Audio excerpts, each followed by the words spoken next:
It's the internet, you're busy, let's do this. Welcome. I am Jeff Grubb with GamesBeat.com, and we are playing Crash Bandicoot.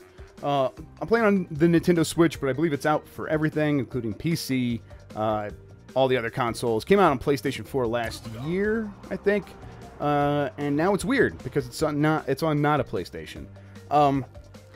There was definitely a time where Crash was coming out for everything. I think there's a game for the GameCube, maybe. Let's go for it. But still, it is a series that I associate with PlayStation, and it feels right on those systems. So that's why I'm playing it on not a PlayStation. To kind of see how this feels. Test. I just kind of want to see what my audio level is. Okay. This Bandicoot will be my general. He will lead my Cortex General Bandicoot. to world domination. This time, I shall reign triumphant. So I'm playing it on Switch, and the Switch is docked, obviously. I think it gets 1080p 60. It should. Maybe not. We'll see. These games have been remastered. They aren't just updates. They are completely reworked, I think, with a new engine. One of the complaints early on with with the release of this on the PlayStation 4 was some of the jumping fell off, so it was a little bit harder. We'll see if they've changed that up at all. I don't think they have. I think they were like, oh, it's not as bad as people are making it out to be, and it's probably right. I only touched it a little bit, I think, on PlayStation 4. Actually, can't remember if I touched it at all now I think about it. Maybe I was actually just playing the old games. Alright. Well, I'd like to play, so hopefully that's what's happening now. Ooh, right. Insanity Beach. So, I was definitely a Nintendo 64 fan at the time that PlayStation was out, and I think one of the main reasons that I was fine with that is because of Super Mario 64, and then I saw Crash Bandicoot. I'm like, that looks interesting. And then I saw how you play, where it's just like you're running at the screen or running away from the screen, and like, oh, so it's just like, yeah, it's a new 3D game, but really you're just doing the same stuff in a different direction as we were doing on the PlayStation. So I never really felt a need to play these games all that much. At the same time, though, I mean, you know, the developer, Naughty Dog. Wish there was a rewind button, like on Mega Man, because that was just dumb. The developer, Naughty Dog, went on to do some interesting stuff, I would say.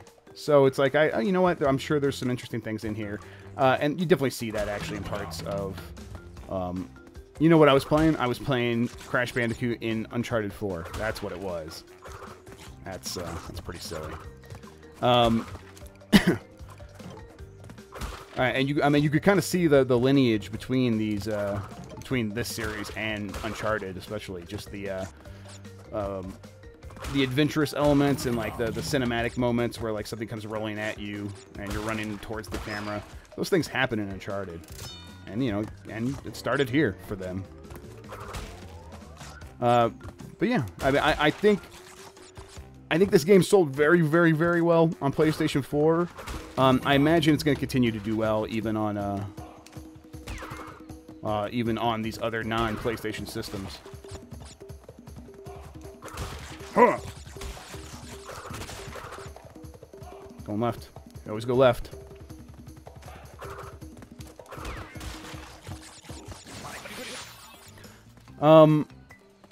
Yeah, I don't love this perspective. I just feel like, yeah, that happens. Like, I can't really tell what the hell the jumps are.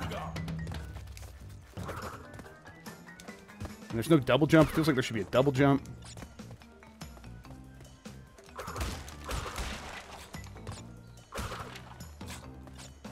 Crash loves apples. We'll go right this time. Why not? Why not? Let's go right. Oh, yeah, see? I think that's just like a blind, weird jump. And then I died because I slipped? I don't know. I need to get good, I think is my main issue. Also, I'm playing on a 8-bit Do controller. It doesn't feel like the best for this because it is just such an, I don't know, twitchy game. And this controller's good, but it's has a better D-pad than anything else. I guess you could just play this with a D-pad, couldn't you? This game came out when it wasn't analog sticks, it was D-pad.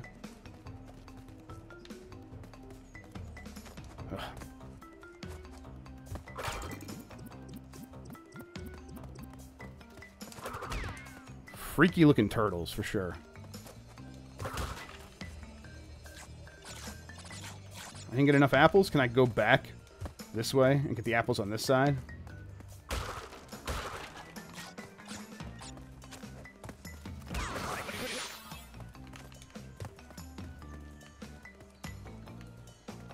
Just feel like I'm going to fall into a pit. Alright. Still not enough apples, I don't think. Whatever.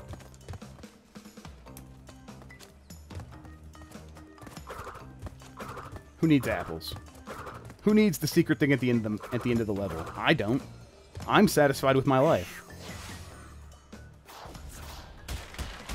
I thought that said Crete. Like it was like create, but didn't finish the word. Nope. Great. But you missed 10 boxes. You missed 10 boxes. So I could see what they're doing. Like you want to replay these levels. They aren't 3D open exploration worlds like Mario 64 was at the time. It's different, you know. It's these stages you want to repeat to go find all the secrets. And I didn't like just stumble into them by accident, which I always feel like I do. Well, not by accident, just like through gaming instinct.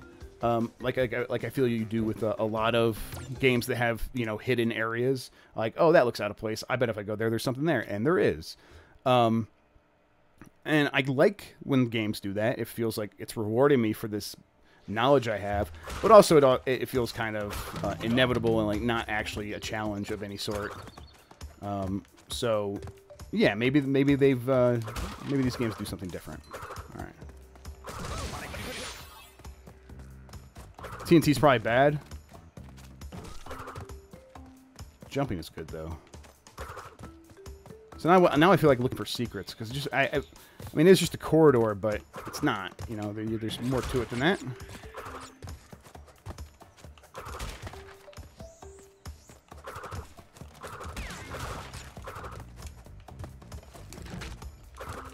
All right.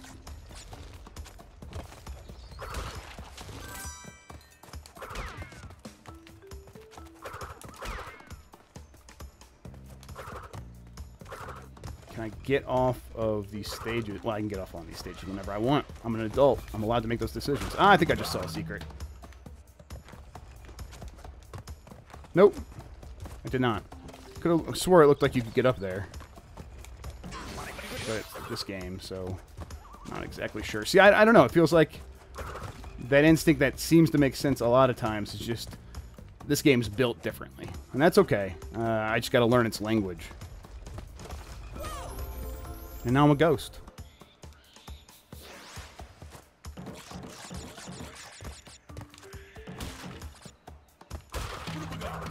Oogaga. Oogaga.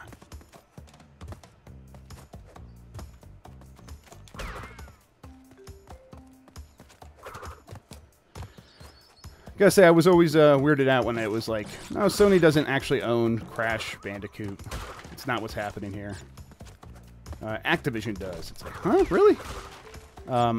It always felt like one of those things like, oh, Sony should try to get that back, but it's not worth it anymore, obviously. I mean, the game sold well, but the PlayStation 4 is selling very well and for different reasons than a mascot game. Like, we were younger then. We didn't realize that. We thought you had to have a mascot, and Sony definitely thought that, and it just wasn't the case. You didn't need a mascot. Clearly. You need just lots and lots of third-person cinematic-looking games. Checkpoint.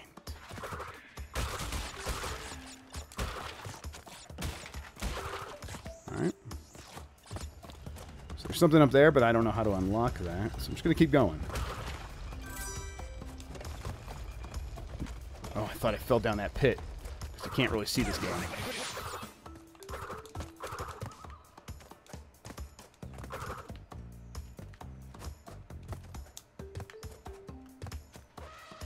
Nope, can't get up there. Looked like you get up there.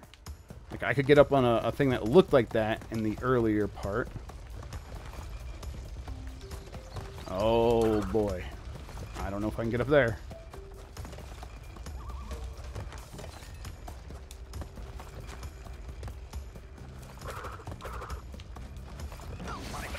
Alright, whatever.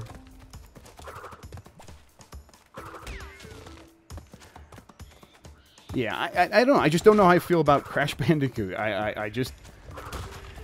So when I was a kid, you know, and you do choose a system like, oh, N64, I'm not going to get a PlayStation because that's just not how asking my parents for stuff works.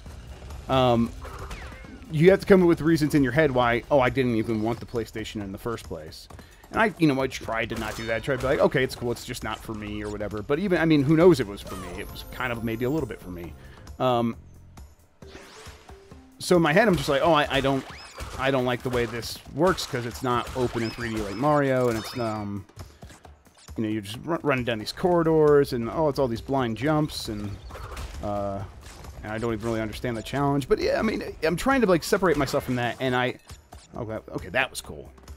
And if I don't know if the challenge is like learning the patterns or executing the moves, or if it's just like to look cinematic, if that's what they want.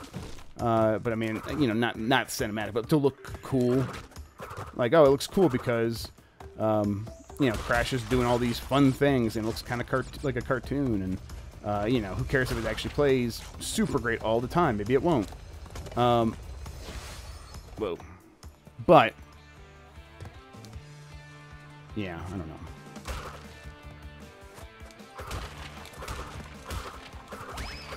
Oh, the Booner Zone.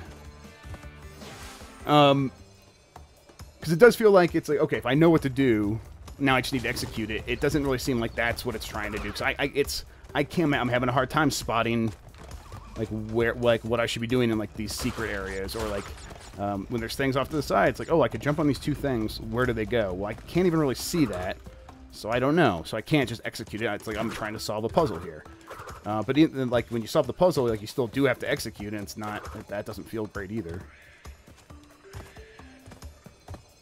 So yeah, I don't know, but that, I mean, we're not going to go through all this too much. I just kind of want to check in with it. That's Crash Bandicoot for the Switch. I think it looks pretty good. Obviously, it does look like it might be downgraded from the PlayStation 4 version. Although I'm playing on a 4K monitor and 1080p, so that could be part of it. But whatever, looks good. It plays fine. I think it feels great for what it is. And it has all 3 games. You can get it now. It's available. I think it's like $40 maybe. So yeah, that is Crash Bandicoot N-Sane and SANITY trilogy. N-Sane trilogy. Yeah, out now. Thanks for watching, guys. Jeff Grubb with GamesBeat.com. I'll check you next time. Bye.